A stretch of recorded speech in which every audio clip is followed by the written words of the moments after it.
On the one hand, it explained a lot because I wasn't doing well in school, but you still feel like you're at the beginning of a journey where you're going like, oh, I don't want to do this, and you don't know what it looks like because they had already put me into sort of some extracurricular classes that, in DC public schools, and those don't look great either. So they're not really teaching you the way you need to be taught, and so it just became, on the one hand, it was slightly depressing, and then again, it was slightly liberating, I guess, when you sort of realize, okay, well, at least I'm not crazy, or it's not anything that's necessarily wrong with me, even though you do feel like something's wrong with you. But it explained why I was excelling at art and in musical areas and other areas that weren't math, reading, writing.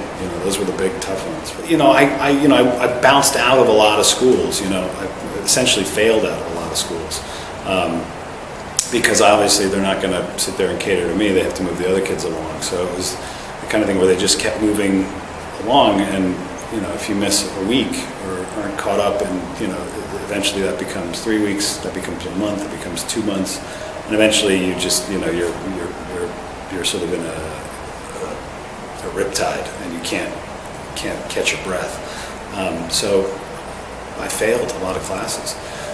Then I started finding in the summer times schools that would help me sort of get back up to sort of grade level, or try to, but also were geared towards kids with learning disabilities or dyslexia.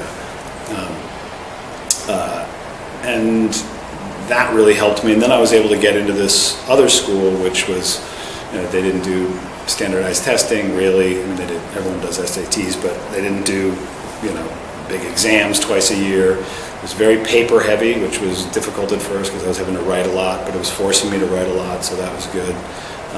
And they were making me read a lot. And the first year I couldn't get through all the reading, and then the second year I could kind of get through the reading. And they just stayed with me. And then my reading improved, but I'd have to log double the hours that most kids would for a 300-page book. It'd take them a couple days. It'd take me all week. I was on weekends sitting there with books. I think initially it makes you a weaker person because you're being told. Particularly in this one Catholic school, I remember just the nuns just literally calling you stupid and things like that. And you just go like, and you can't really argue with them because they might be right, or you assume they're right because you're not at an age where you're really going to defend yourself. It was only later, once I had the diagnosis, that I thought, you know what, I'm actually better at a lot of things than other people. So that's the areas that I'm going to move into, and I did, and I was grateful that I did. But I think, if anything, I really eventually ended up nurturing my creativity, and that's the sort of outside of the box stuff that people are dying to be able to do, especially now in the industry that I'm in, in the entertainment industry, where I can see sort of bigger picture ideas or visualize things that maybe other people can't visualize, or even my writing, which is not writing like a novel or anything like that. I write dialogue essentially, and I write movies and comedies, and in that sense, I had spent my whole life attuning my ear to hearing dialogue and listening, and it's like I couldn't understand the math teacher, but I could go to recess and make fun of the math teacher and impersonate the math teacher and have all their little mannerisms and their things like that. So in a sense, I was developing skills that I didn't even know I was going to be using later on. I heard that Albert Einstein was had learning difficulties, and I have no idea how he started understanding gravity, or or really high concept number crunching ideas.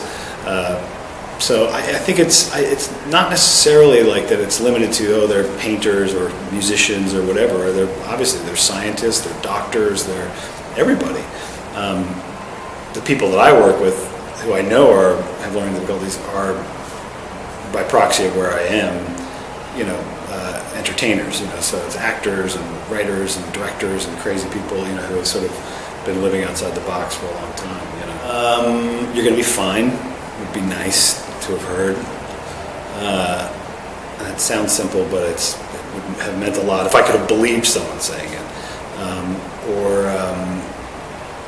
or anything that anyone said to me that gave me confidence, because that's what traditional education robs you of when you're struggling, is it makes you deeply unconfident, which can cause depression, can cause anxiety, because you're living in a world that someone says something's red and you see it as blue, and it's just totally different. So, and eventually, if enough people are telling you it's red, you give up on blue. You just say like, all right, I guess it's red, and I don't know what I'm talking about. But that's the one thing I wish someone had been able to just sort of inject into me, with some confidence, because that's the thing that sort of lingers throughout even your early adult life.